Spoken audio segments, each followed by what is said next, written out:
Hello and welcome to Marketing Speak. I'm your host, Stefan Spencer, and today I am so excited to have Russ Ruffino join us. Russ is the founder and creator of the Clients on Demand system, the most reliable client attraction system in the world. He's developed or helped thousands of entrepreneurs around the globe sell millions of dollars worth of their products and services. Russ, it's so great to have you on the show. It's great to be here, man. I'm excited to do this. Yeah, so first of all, you're kind of a big deal. Like for somebody who hasn't heard your name before, doesn't know who you are, and that you help folks make really big, high ticket sales. Like, what would be a great kind of calling card for you, or kind of an elevator pitch that is something that gets people inspired?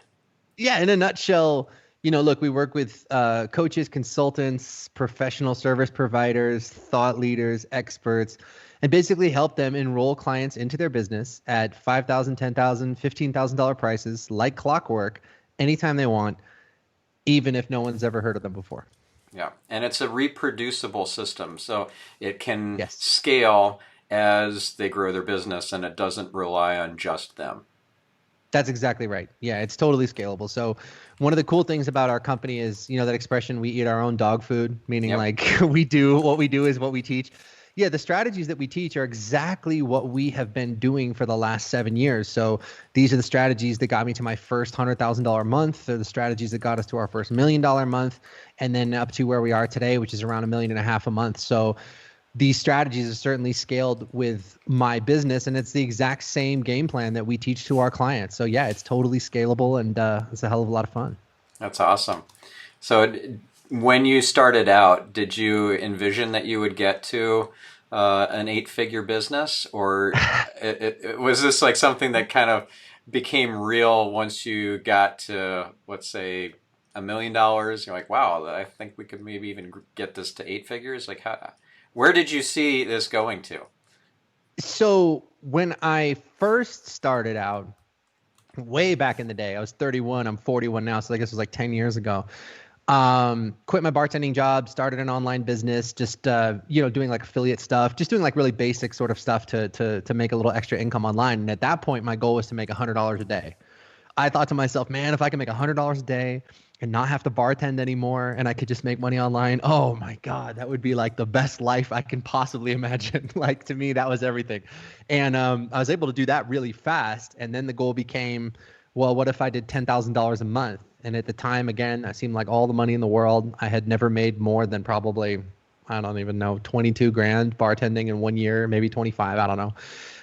But to get to $10,000 a month, $120,000 a year seemed like all the money in the world. Then I was like, okay, then the goal was to get to 100,000, and then the goal was to get to 1 million a month. And now the goal is to get to 10 million a month. So I guess I just keep sort of raising the bar for myself just to see what's possible. And especially when you see, like, look, I mean, right now, if my company is doing whatever, 10, 15, $20 million a year, like I have a really amazing life right now. So if we get to $100 million a year, it's not like my life is going to change that much. You know what I mean? I mean, like in terms of my lifestyle, it's pretty great. But what drives me is the impact that I see us making in the lives of the people that we work with. Where I just, literally 5 minutes ago, just got done interviewing one of my clients, and she was a social worker and a therapist, and was seeing clients one on one in her office and making maybe $150 an hour. Now she's on track. She's done a few $100,000 this year already. Her business has taken off, and the whole thing is virtual now, where she's closed her brick and mortar and she's working with clients completely online. So her life has completely changed, and she's able to serve the world in a bigger, grander, more wonderful way than she ever thought possible. So once the money gets to a certain point, that's what you get hooked on. You know what I mean? Like that's what you get addicted to, is just helping other people win. Because I feel like, look, if we can help enough other people succeed, and since our clients are all coaches and consultants and thought leaders, they're helping their clients succeed at whatever it is. I feel like all that good karma kind of circles back to us somehow, and we're making the world a better place. Yep, yep, I see that. That's awesome. And you interviewed her for what, a podcast or I for just, what? every once in a while, just for inspiration's sake, what we'll do is we have private Facebook groups for our clients and for our graduates. And so if we have a client that's especially successful, or just that I feel like really has something good to share with the rest of the people, I'll bring them on and just interview them inside one of our client Facebook groups. So that's what we did this time. And then even then we do have public interviews we do, but this was a private one just for the other clients. Right. And do you podcast regularly? We do have a podcast. It's not the core of our strategy. So, because a big thing that I talk about is how, you don't need to do content marketing, right? You can have a really simple funnel and just drive advertising traffic into it, and it's going to give you nice, predictable flow of clients. And then things like podcasts and that kind of stuff. I mean, for a lot of people, I think that's kind of more extra credit as opposed to a core strategy. So we didn't even start our podcast until we were already doing over $1 million a month, and then we just thought to ourselves, hey, why don't we?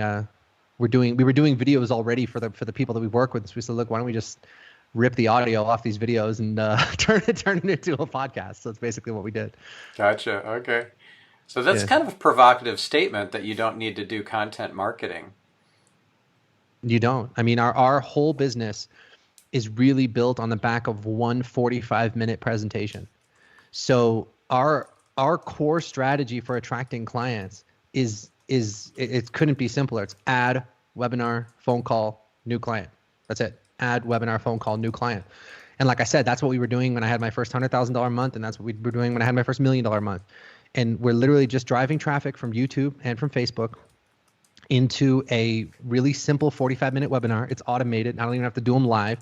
And then at the end of the webinar, we make a really simple pitch. Like, hey, like if you want to know how to apply these ideas to your business and you think we might be a good fit to work together, click here and book a call. And so we have people book a call, and then when we're on the phone with them, if they're a good fit, we enroll them into one of our high ticket programs. And if they're not, we tell them, we direct them to other resources that might be able to help. And that's it, man. That's the whole strategy. And so, a lot of people are afraid to spend money on paid advertising. And with good reason, because if you don't know what you're doing and you don't have someone teaching you, I would never recommend someone just dive into like Facebook ads, because you will lose your money.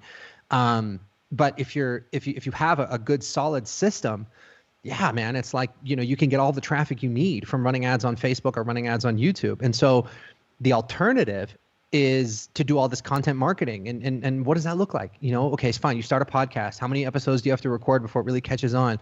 You have a YouTube channel. You're recording YouTube videos all the time. You have a blog. You're posting articles all the time. And really, like, you're just kind of hoping that somehow you're going to stand out in all this like sea of noise, where I think it's something like 48 hours worth of content is uploaded to YouTube every second now. So it's like to think that you're going to create this content and that somehow people are going to magically discover it. And then somehow those people are magically going to become your client. It's like, okay, fine. People have done that. Yes, people are doing that. Sure. But it takes a long time. And if you just are willing to run some ads on Facebook or YouTube, again, with a good strategy, I'm not just saying dive into that, but with a good strategy, you can get all the traffic you need like this afternoon. As soon as your ads are approved, boom, you start getting the traffic. It's there. And so if you can drive that traffic into a really simple process that takes people from clicking on your ad to becoming a client within 24 to 48 hours, even at like a $5,000, $10,000, $15,000 price, then to me, that just seems so much easier and so much simpler than to sit there and grind out all this content and not make any money while you're doing it and just kind of hope that people discover you. You know what I mean? Yeah, I know that all too well because I have two podcasts. I've been doing it for 5 years, and Right. I could probably count in one hand how many leads I've gotten from the podcast. Yeah. So that's fine. I'm doing it as a labor of love. I get And that's fine. I mean, that's plenty why of we do business ours. through I'm like, let's just get other the ways. message out there. Yeah, Yeah. but yeah, it's not meant to be well, I would like it to be a lead generating machine, but it's not, and that's okay. Yeah. And, right. And so do you even need a website with your system and your strategy, or could you have that webinar like on ClickFunnels or something and just Yeah. like Yeah. go to town with That's it. that? Yeah.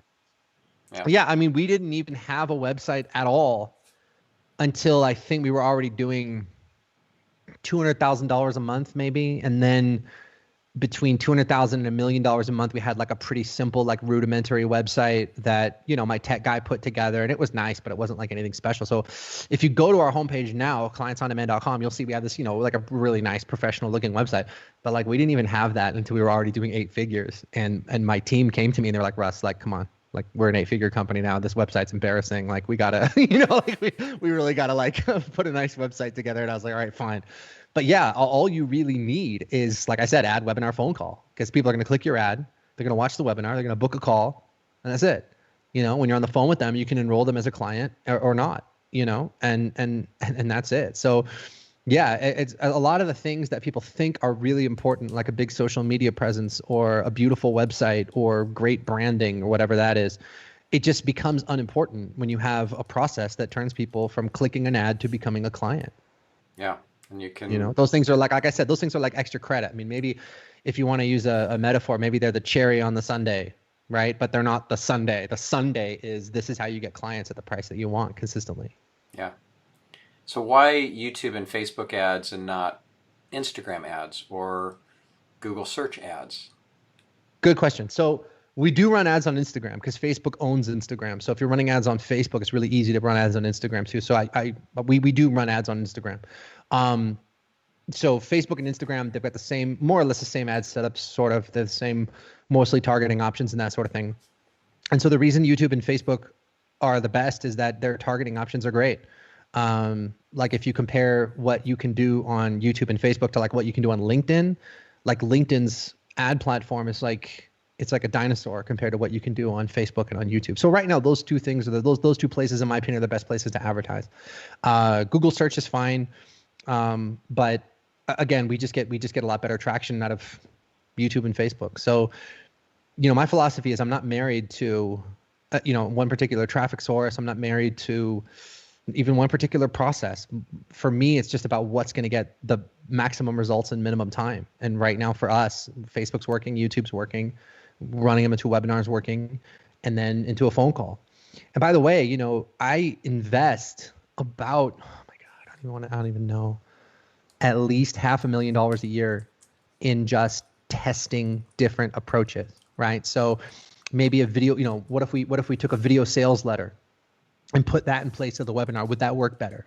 Or what if we did a Jeff Walker style, like, 3-4 video, like product launch funnel type sequence instead of the webinar where they get one video and then the next video and the next one? Would that work better? So we're constantly testing out different approaches just because I always want to be on the cutting edge. But no matter what we've tried, literally nothing has ever outperformed ad, webinar, phone call, and it's frustrating because I've been trying to break my own model for a while, but this works better than anything else. So, but yet people complain that the show up rates for webinars just continue to drop and drop. And it used to be 50%. Now you'll be grateful to get 30% show up rates. Some get 20%. So what do you say to that? Well, most of the time when people see those really low numbers, what they're talking about are live webinars. So in other words, I might have you sign up on Monday for a webinar that's happening on Thursday. Well, okay, great. But a lot can happen between Monday and Thursday where, you signed up for a webinar like on a whim. You're looking at Facebook, let's say you're looking at pictures of kittens or whatever, whatever, and you happen to click an ad, you sign up for a webinar, and the webinar is not for a few days. You're not showing up to that webinar, statistically speaking, right? So in a situation like that, you're going to get like max 25-30% of people showing up. But what we do is we advocate running automated webinars, and those automated webinars, you can run them a lot more frequently. So we have some clients that run them at the top of the hour, every hour. We have some clients that run them every 15 minutes. We have ways of doing sort of on-demand webinars. People can watch it right away. So we have best practices that we give our clients, and we sort of figure out what's best for each client's, individual market and their situation. But we see attendance rates that are much, much, much higher. So typically with an automated webinar that's running at the top of the hour every hour, you should see something like a 60 to 70 to 75% attendance rate. So right there, that's a huge argument for why it's better to automate your webinars than to do them live. It's because you're literally going to get 3 times as many eyeballs on your webinar than if you did it live. Plus, it's way less work to automate them. And plus, you can take the best webinar you've ever done and automate that one. So some days, if you've ever done a webinar multiple times, some days you got a really great performance, and you knock it out of the park, and then other days it's like you're just off your game. I did a webinar once where I spilled coffee on my keyboard in the middle of the webinar. That was awful. So what you can do with an automated webinar is you can take the very best performance you've ever done where you just nailed it, and then you automate that one. And so now everybody who watches your webinar is seeing that best performance, and it frees up a lot of your time just not to have to do those live. So we've done my webinar, I don't even know how many times today, and I haven't done it even once. So that's the system. So how do you get it to be automated if you're starting with live so that you get it dialed in to get your best one? What sort of tech are you using, and what sort of kind of automation makes this possible? We're always testing different stuff. Like when we started out, we used a platform called Stealth Seminar, and that's still what most of our clients are using. It's a really good platform. As we've gotten sort of bigger and more advanced, we've turned to a sort of more custom solutions that we built in-house, just because we have traffic coming in from Facebook and some coming in from YouTube, and it's really hard to track like where all these clicks are coming from, and then track that all the way through the funnel to them becoming a client. So we've had to invest in some sort of like more custom stuff, but that's because we're spending hundreds of thousands of dollars a month on advertising. But I mean, like Stealth Seminar is great for most people. We've had some people use ClickFunnels. ClickFunnels is a little buggy. I mean, there's a ton of different out of the box solutions out there that you can use to automate a webinar. It's really easy to do. Yeah. And do you suggest that people try to make it seem like it's live, or you just make it very clear that this is a pre-recorded webinar? Yeah, I mean, I don't go out of my way to make it seem like a live webinar. Like I see people will have sometimes people have like a fake chat or like fake Q&A. I hate that. Yeah. Yeah. None of that stuff matters. Like, I mean, you automate it, and it's like, I certainly don't tell people it's live when it's not. I don't come out and say, hey, this is pre-recorded, because usually if I'm recording it live, I'm not going to say on the live webinar it's pre-recorded. So I just kind of let people draw their own conclusions. I mean, the webinar's running every hour. You can just come and watch it. But what really matters is the quality of the content. Well, what matters is what you're saying. If you're speaking to people where they are, where I won't use my business as an example. I'll just let's use one of our clients, right? So let's say we have a client that is a, marriage and family therapist, and that client is running an offer to help people save their marriage. They're on the verge of divorce, the passion's gone, they're fighting all the time. Maybe there's been infidelity or whatever. The power of the webinar is in speaking to that person directly where they are at. It's not about telling your story. It's not about telling about how great you are. It's about speaking to the problems that your audience is dealing with directly, so that they feel like you're speaking directly to them, and that you know them and you know their problems even better than they do. And if you can do that, you're going to immediately create rapport and create authority, and that transcends your normal like social proof indicators, right? So another thing people really worry about is, well, I don't have a lot of followers on social media. I don't have a lot of case studies. I don't have a lot of testimonials. I'm not famous. Why would anybody pay me $5,000 or $8,000 or $10,000 to work with me? But the truth is it's in the power of that webinar. It's in the power of that marketing. And if you can speak to your audience directly where they're at, you're not going to need any of that other stuff. You really don't, because if I can describe your problems better than you can, you're going to automatically assume that I know the answer. I don't know who the first person was to say that, but that's that's like a maxim in marketing, and it's absolutely true. And that's how we're able to take people that have, that are kind of just getting started in their business, or maybe they're not established, they don't have a big audience, they don't have a big following, and get them commanding $5,000, $8,000, $10,000 prices right out of the gate. It's because the marketing is that powerful. Yeah, that reminds me of something I learned from a pretty famous copywriter, Paris, who was teaching about schemas and how you connect the schemas to the copywriting that you're creating, and it just really hits home when you understand their psychology of where they're at and what's motivating them and what's keeping them up at night. Yeah. Mm-hmm. So I'm curious, like what sort of kind of process do you have for the phone call portion? You get them on the phone, and what do you have the prospect do? What does your client do that makes this turn into not just a conversation, but a close. Hmm. So there's this whole, you know, like hardcore closer, sort of like Wolf of Wall Street kind of mentality out there that really is about sort of pigeonholing people into doing the thing that you want them to do.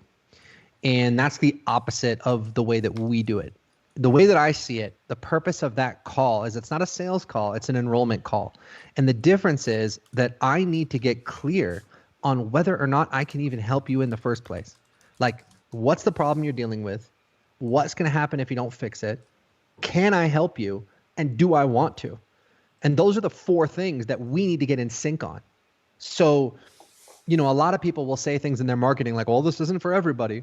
But most of the time, that's not true. I mean, like if this person like has a credit If you have card in their money, hand and they're like, yeah. yeah, they're like, dude, I want to give you $8,000. They're not going to say no. We say no all the time because I want to make damn sure that if we're going to, admit somebody into one of our programs, that A, that we can help them, that B, they're going to do the work, and that we know that there's a really great result that we can get for them. And the truth is, if we have doubt about any of that stuff, we're not going to make them an offer. And we have the data to back that up. So we don't even make an offer to about 25 to 30% of the people that we speak to, where again, someone can have their credit card ready to go and we don't even tell them about the program. Well, Russ, tell me about your program. You know what? We're not even going to get into that because I can just tell right now it's not a fit. So the conversation is much less like salesy than you might think, where it really is. It's a lot more like a coaching session, honestly, than it is like a sales call, where our goal is for you to get tremendous clarity about your situation, about the problems you're facing, and about what you should be doing about it. I want to give you that clarity. And then if we mutually decide that we're the best people to help lead you out of that problem and into the solution you're looking for, then great, then we can work together. But at the very least, even if we are not a fit to work together, I want you to walk away from that conversation with 10 times more clarity than you have now, where you truly understand what's not working in your business.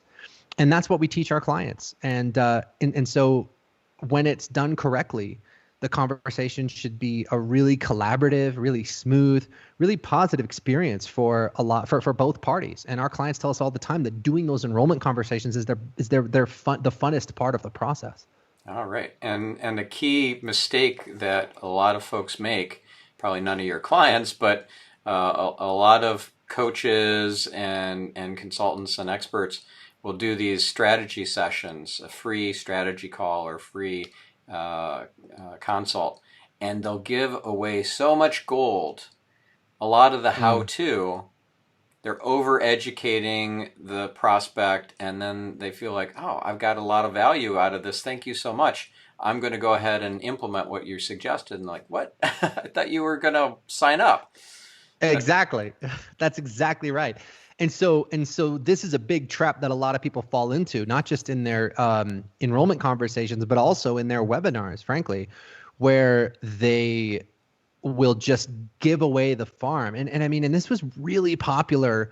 I don't know. I don't really follow that many people anymore, but I remember when I was kind of first starting out, this idea was really popular of like moving the free line and, give your best stuff away for free, and reciprocity, where like I'm going to give you something and you're going to be so moved by that gift or whatever that you're going to turn around and sign up for my program. And all that stuff sounds really great. I mean, it really does. I wish it worked that way. But I can tell you through bitter experience that it just doesn't work, because people do exactly what you just said, which is I will, I give you all this information and then I'm like, okay, cool. So do you want to sign up for my program? And they're like, no, man, you've given me a ton. Let me go try this out. And I'm going to go try to implement this, and then I'll get back to you. And the problem with that is that, number one, most of the time it's nonsense. They're never going to try to implement it. But number two, you've probably given them just enough information to be dangerous. So like, if you don't know anything about Facebook ads, right, you're going to have a healthy fear and a healthy respect of giving Facebook your credit card number and running some ads, because you're going to be like, I have no idea what I'm doing. There's a good chance I could just get crushed here. But if you have just enough information to be dangerous, you might go in there and slap down your credit card. Like, I got this. I had a 20-minute conversation with Stephen Spencer. I know what I'm doing. Let's rock and roll. and then And then if they do go out there and they try to implement this stuff, they're going to get killed. So it's kind of like handing like, a stick of dynamite to a little kid. So yeah, so I don't believe in that at all. In giving, passing out band-aids and giving away a bunch of free information, because it just doesn't serve the client. Yeah. What the client needs to do is to make a decision to change their life. That's what they need to do. Whatever it is, whether it's you got a marriage offer, you got a fitness offer, you got a business offer, whatever it is, they need to get real about where they are and about what it's costing them to stay there. And they need to have faith and trust that you can get them out of that trap that they're in. And that's what the conversation is about. It's about just getting to the truth of what's really going on. And like I said, sometimes the truth is that you can't help that person. And in which case you got to be upfront about that. Hey, like if somebody comes to me and they say, "Hey, Russ, I want to I want to have a New York Times bestseller. Can you help me?" Right? I got to say, "No, I've never done that before. I don't know how to do that." If somebody comes to me and says, "Hey, Russ, I want to scale my business to $1 million a month and enroll clients consistently at a $10,000 price point," yeah, I know how to do that. Mm-hmm. So you just got to be clear about what your thing is and what you do and the problems that you solve. Yep. Yep. Very smart. So, how do you recommend to your clients that they onboard these new clients? Like, is there a process that kind of sets everybody up for success and for retention of the client? So that's a great question. That's a great question, and most people don't even think about that part, and it's super important. The onboarding needs to be the natural extension of everything else in the process. So if you have a sales process that is built around manipulating people into, pulling out their credit card and buying your offer, or if you have a sales process that is about, sort of browbeating people and trying to kind of like corral them into doing what you want them to do, you've already screwed up when it comes to setting up a coaching relationship, right? I mean, that is no foundation on which to build a real relationship. So the marketing and the sales have got to support the client having this moment of awareness of, I have a big problem. I got to do something about it. Man, I'm in, tell me what to do.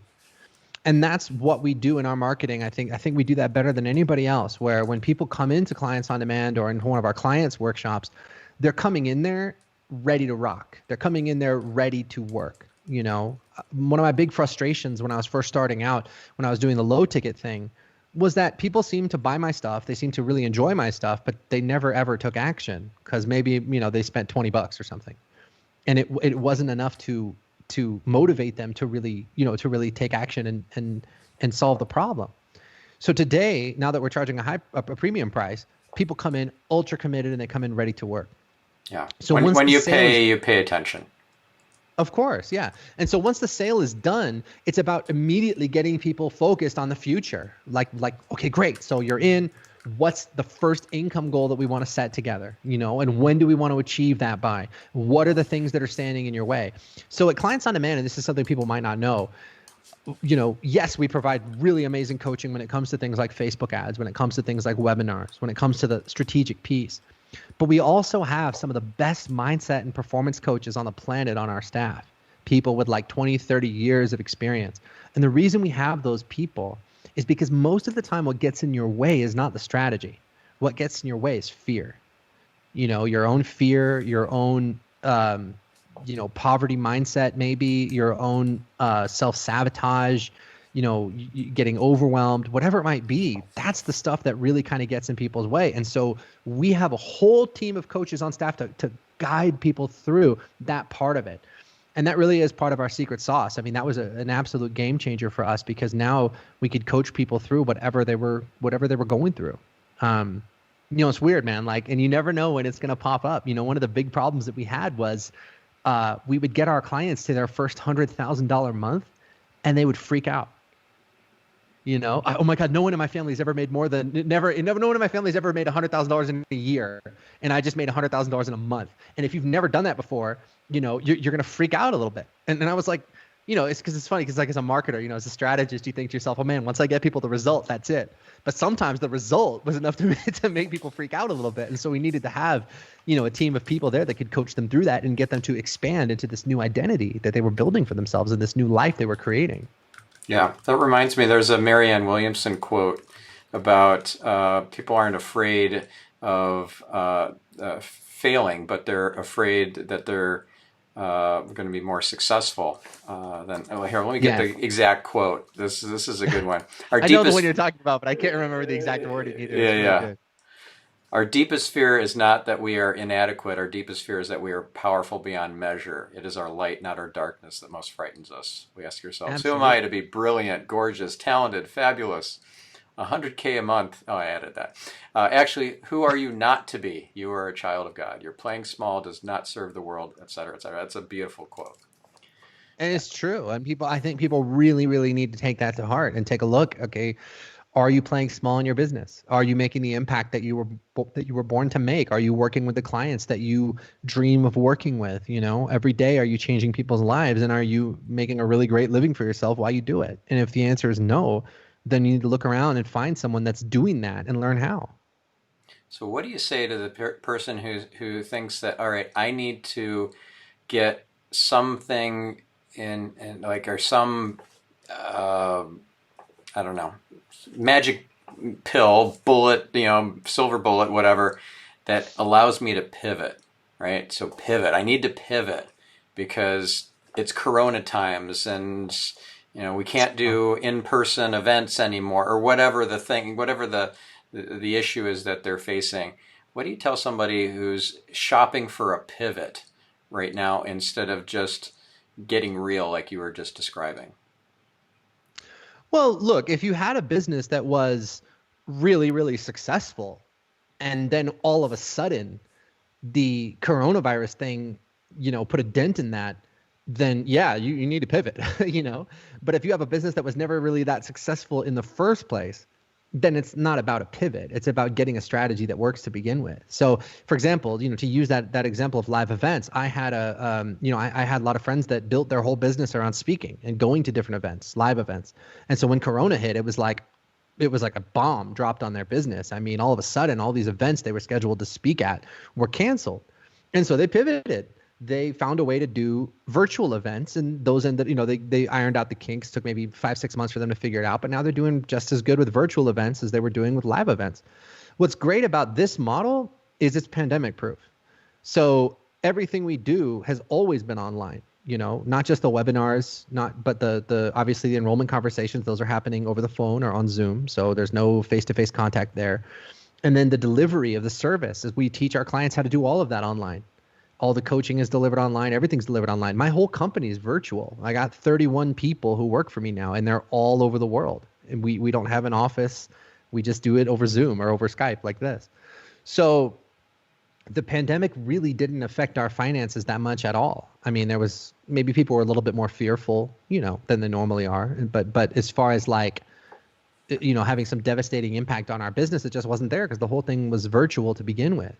So if you had a business that was super successful, then you probably pivoted already. But chances are your business needs a whole overhaul. Your business doesn't need a Band-Aid. You need a whole hospital. You need a strategy that works to get you where you want to go. And that's what we give to our clients. Mm. So when you say you have a team spread all over the world, are there I don't know, groups of folks in different countries? Like, do you have a team in the Ukraine? You have a team in the Philippines, or No. like how is this kind of structured for you? It's just we went out there and found the best people we could, and wherever they live, that's where they live. So one of our copy coaches is in Poland. He's Canadian, but he lives in Poland. Another one of our copy coaches is in the UK. We have Facebook coaches in different places around the country. Our head tech guy is in the UK. So we got people all over the place. We got people in Australia, people everywhere. So it's just great because having a virtual company as opposed to having an office gives you access to this pool of talent that you otherwise wouldn't be able to get to. And I think that now that this pandemic is actually forcing people out of the office, I think you're going to see a huge increase in the number of companies that realize that it's better to have people work virtually than it is to have people face to face. Because it's like, think about it, man. Like if I worked in an office, get up at 7 o'clock, get dressed, whatever, blah, blah, blah. I got to sit in the car. I got to fight traffic. And then I get to work. And it's just like, why? I start work at 5 in the morning when I wake up. It's like, and then my people in the UK have already been working for like, 6 or 7 hours. It's like, great, let's rock and roll. So, yeah, man, it's just better to do things virtually, I think. And I think you're going to see a lot of these big companies who are kind of like really slow to change things. They're going to be moving in that direction. Yeah, I agree with you, and I've had experience both ways. My first company was with 3 different offices. We had 30 people in one office, 15 or 20 in another, etc. And I would feel guilty not showing up at the office. I was way more productive staying home and working than going into the office and working. And then people would feel irritated that I wouldn't show up. Like, I got here at 8 a.m. Like, what the heck? Right. This guy doesn't, like, he's supposed to lead our company and he doesn't even show up. So then I decided I wasn't, after selling that company, I'm not going to do it that way again. And it's been a decade of completely virtual. Yeah, I'm never going back. I'm never going back. That's the way to go. I mean, it's definitely the way to go. Yeah. Now, do you have an EA or a personal assistant who is local or coming into to your home office or anything? That's virtual No. as well? Or do you not No, even and have an people EA? like we have people that help with the kids and stuff. Like my son has like a tutor, things like that. But no, I don't have anybody. It's just me. I mean, as far as physically here, yeah, no, it's just me. Yeah. Do you have an EA or a personal assistant? We have a whole team of admins that work for the whole company. So there isn't somebody that's specifically assigned to me personally, but we Okay. have, I think, a team of 6 or 7 admins that just handle everything from, onboarding new clients to payments to, all that stuff. Yeah. So if somebody emails you, it'll get handled by one of those virtual assistants. Gotcha. Usually, yeah. Yeah. Got it. Yeah, I'm looking for. I have virtual assistants working for me, and they're fantastic. But I Nice. need an EA or executive assistant that is kind of on top of my email. And Yeah. yeah, I do have help with that, but yeah, it's something that I want to have somebody just completely dedicated to that, and not Yeah. have an operations manager also managing my email, because then she Hmm. doesn't work on the bigger picture stuff. So, Yeah. Totally. listeners, if you know anybody who would be a great EA for me, please send me an email. Nice. So, are you looking to grow your team substantially over the next year, or is 31-ish a good number for you? Yeah. So 31 people. I think the team that we have now will be sufficient as we scale to, I want to say probably around 3 million a month. We could probably do that with the team we're doing now. Maybe we have to add a couple salespeople, a couple enrollment coaches. But yeah, for the most part, I think we're staffed up to do significantly more volume than we're doing now. So that's a good thing. Mhm. And I really am so blessed to just have like the best team with the best culture. I mean, everybody's happy to be here. Everybody's committed to the mission.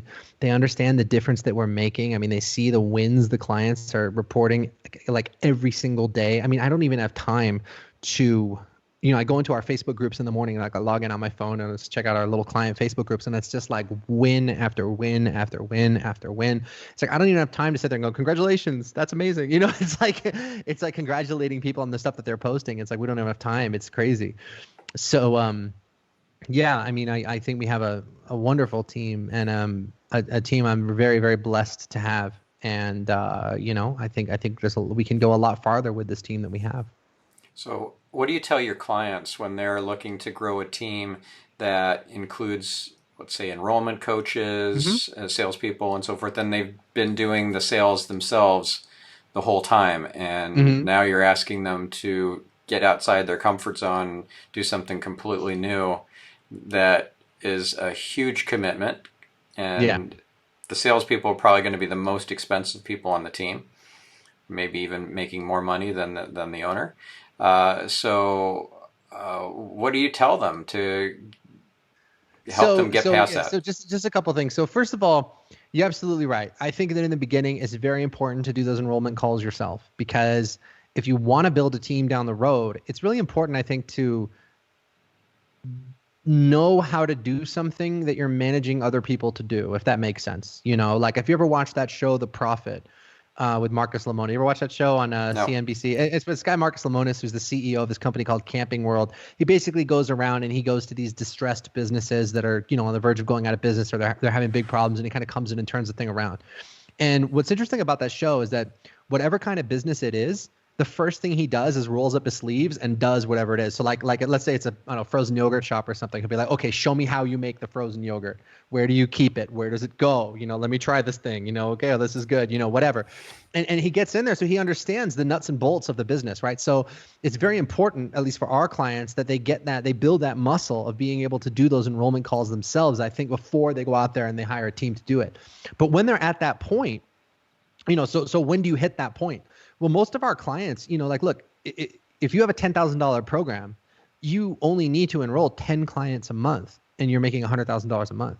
So for most of our clients, you can get to 70, 80, 90, $100,000 a month as like a one-person operation, or literally just maybe you and a virtual assistant. You should be able to get to 100K a month with just that. So when they are ready to expand, what's cool is they're already making a lot of money. And so we have different programs where we can show them, okay, this is where you find people, this is how you train them, this is how you manage the team, this is all that stuff. So, you know, kind of what's cool about the way that we work is, like I said, we do everything that we teach. There's nothing we teach that like we don't do. So, you know, clients can sort of follow in our footsteps all the way up to where we're at, to this 8-figure business. And we can basically just say, hey, do this, don't do this. You know, this is how you hire people, this is how you train people, this is how you manage people. And kind of be a one-stop shop for all those things, which is great. One thing I did want to comment on is that we advocate that enrollment coaches and salespeople should be on a commission-only basis, which is cool, because what that means is that, like, if you have a $10,000 program, you know, maybe you're giving, I don't know, $1,000 commission or something like that, but they're not a financial risk to hire because they're not making a salary. Like, in other words, if they don't sell, they don't get paid. And yeah, we have salespeople that are making, you know, $25,000 a month or something like that, but the company's doing over $1 million a month. And so for us, that makes, like, obviously tremendous sense for us to do that. Does that make sense? Totally. Yeah. Yeah. Is there a kind of a secret place to go for these amazing commission-only salespeople? Like, are I you wish. Craigslist or something, or I wish. I wish there was like Salesperson Island or something that you could go to and find these amazing people. No, look, man, it's honestly, it's like any other profession. Okay, like look, we all respect teachers, just to use an example, right? But what percentage of teachers are like, you know, I don't know, Edward James Olmos and Lean on Me? You know, like, what percentage of teachers are like the teachers that are really in there, like super involved, you know? Or like what percentage of cops are like, you know, Al Pacino, like kicking in doors and making the big busts? I mean, probably, like, realistically, like 1 to 2 to 3% are the people that are really truly world class at what they do. And with enrollment coaches and salespeople, it's the exact same thing. You know, if you have a great system, which we do, and you have great training, which we do, and you have a great culture, which we do, you can take people that have never done sales before and turn them into really, really, really solid performers. And so most of the people that are on our team are people that haven't really done sales before, and we train them to be great salespeople. But for the 1% of salespeople that are just like legendary, the best place to find those, for better or for worse, is your competitors. You know, you find people that are already working, and maybe even not a direct competitor, just somebody that is doing something similar to what you do. You know, they're doing like a phone sales at a high ticket price. They're doing a one-call enrollment, that sort of thing.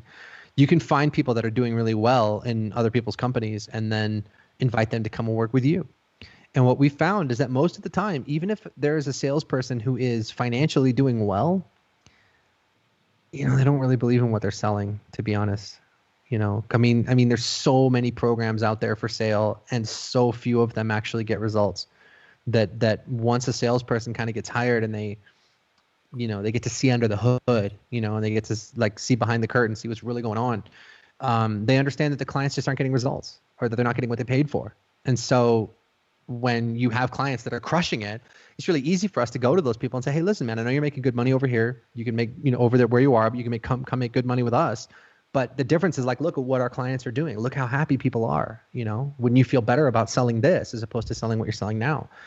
And, to the right people, that's a really persuasive argument, because you want to be a part of something great. You want to be a part of something special, and if you, especially as a salesperson, deep down, that you're pitching something that isn't really getting it done, it starts to bother you after a while. Yeah. So how do you go about this? Like you're like being a mystery shopper or something, and then, oh, by the way, I'm not actually a prospect. I want to headhunt you. No, you do not do that, because then you're wasting that person's time. They're talking to you instead of talking to somebody who's actually going to buy something. No, you just, like, look, there's recruiters that do this.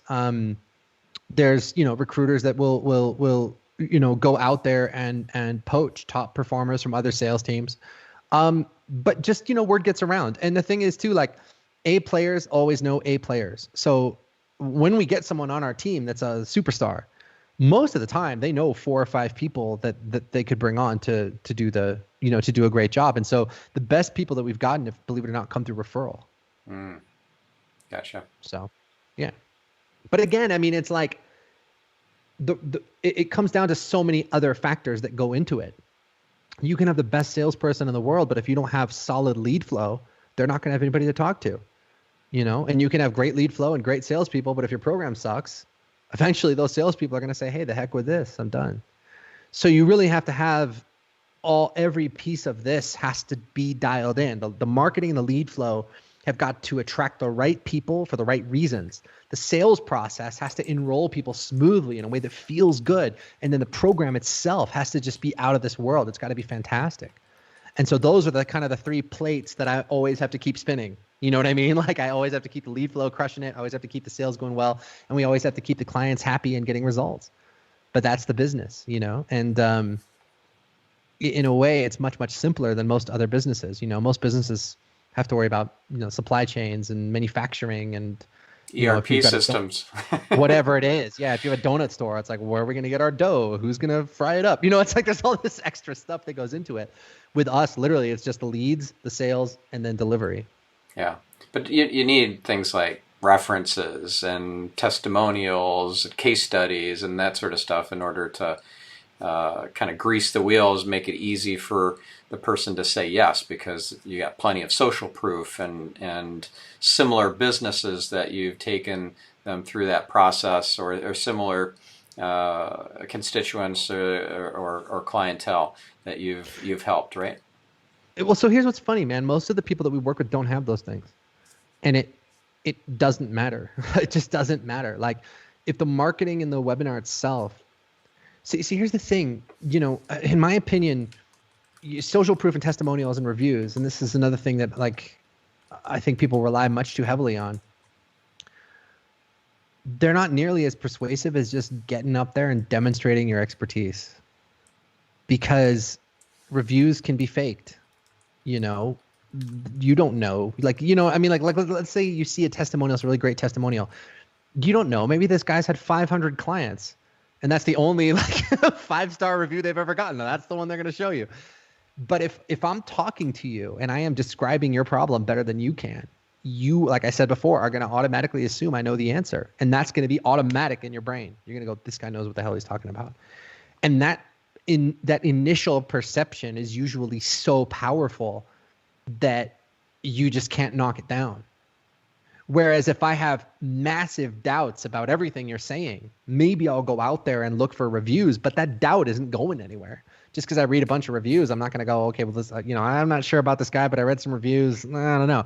You know what I mean? Whereas if from moment one, I'm like, this guy's a freaking expert, then I go out there and I look at some testimonials and they're good. That's only going to reinforce the perception that I already had.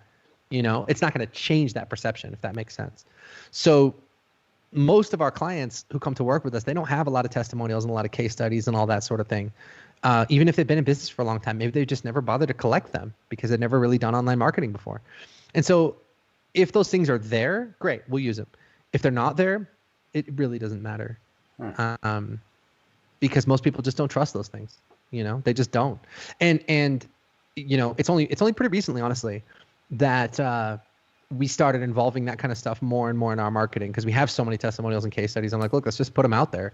But the God's honest truth is that I can't point to like a direct increase in sales or direct increase in revenue because we started putting that social proof out there. I just can't. Gotcha. It's like the people that connect to our marketing enroll, and the people that don't.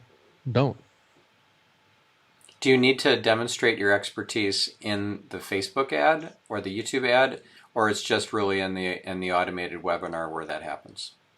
No, so the core of our philosophy, and again, I want to be clear. When I say demonstrate your expertise, I don't mean, again, giving away your best stuff for free. Like, let me teach you a bunch of stuff so that you go, oh man, this guy's amazing, thank you, and then you never Right. come back. What I mean is, from moment one, the very first word of that Facebook ad, you should be speaking directly to the problems that your audience has. That is what captures people's attention.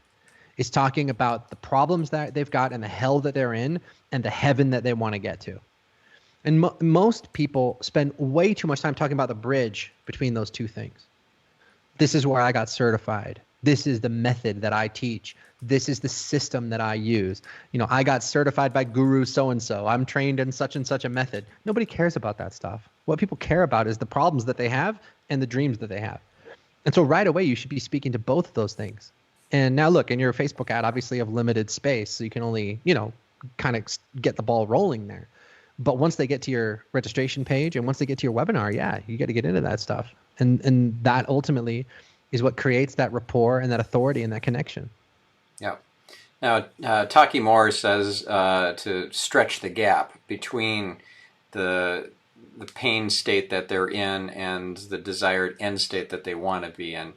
So you accentuate the gap between those two states to dial up the pain and make it more motivating for them to take action. And I'm paraphrasing, but is that something that you agree with? You think is part of a successful sales process?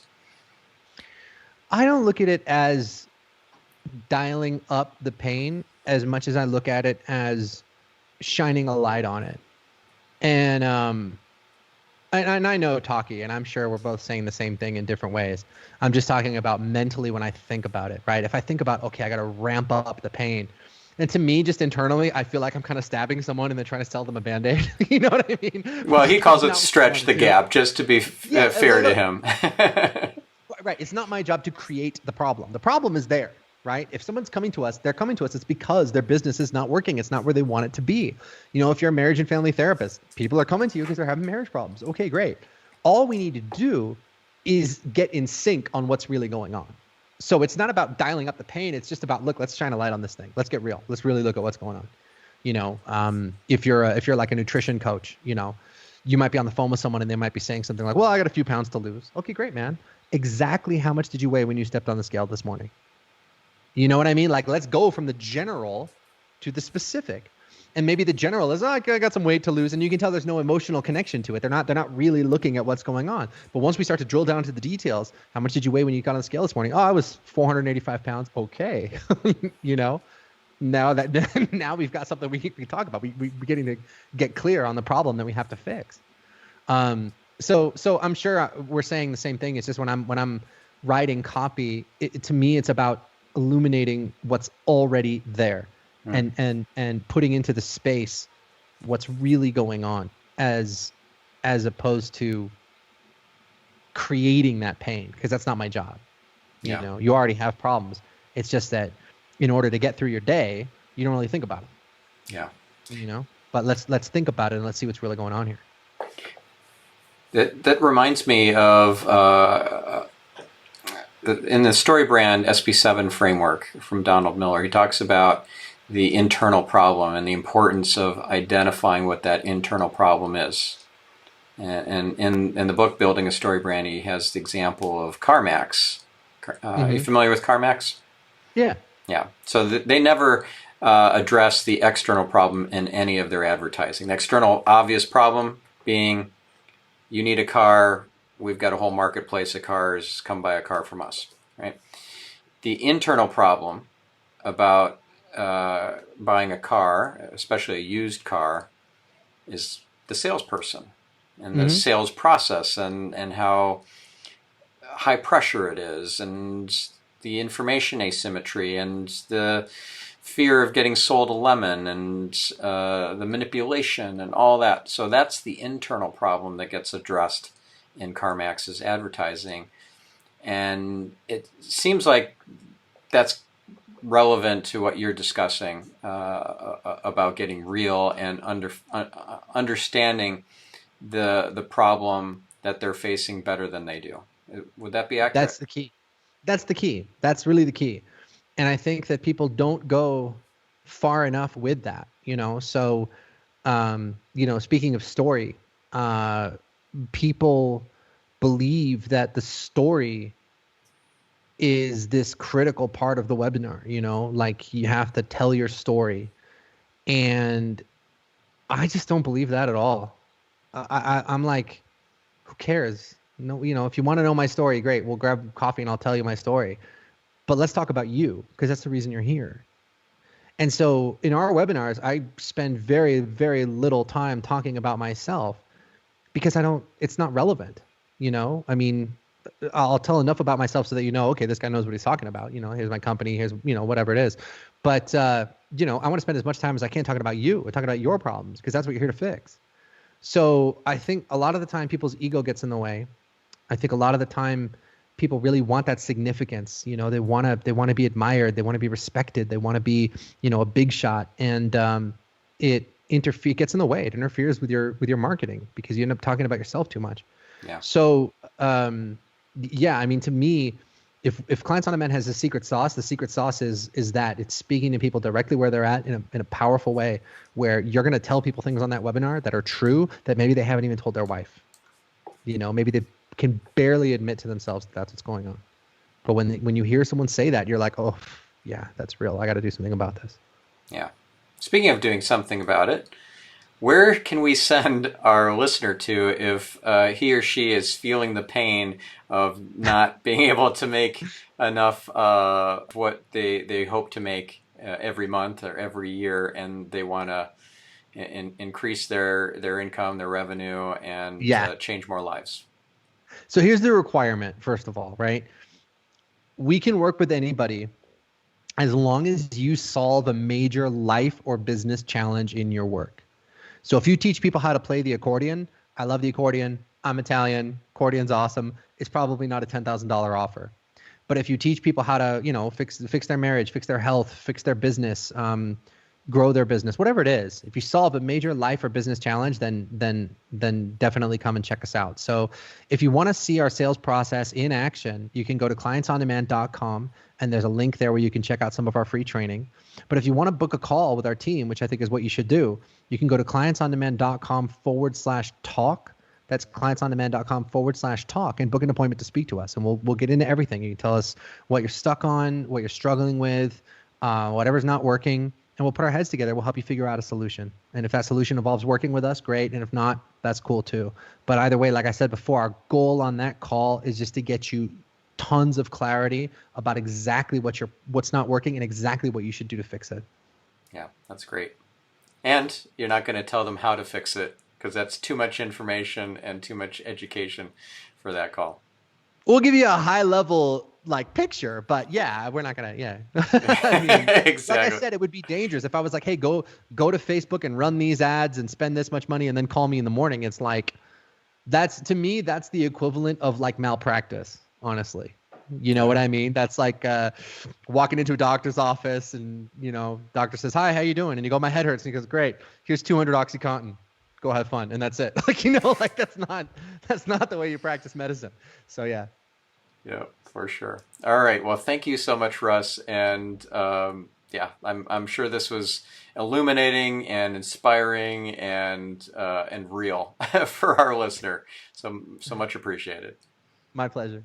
All right, and we'll catch you, listener, on the next episode of Marketing Speak. And I hope you make a powerful next action to grow your business. We'll catch you on the next episode.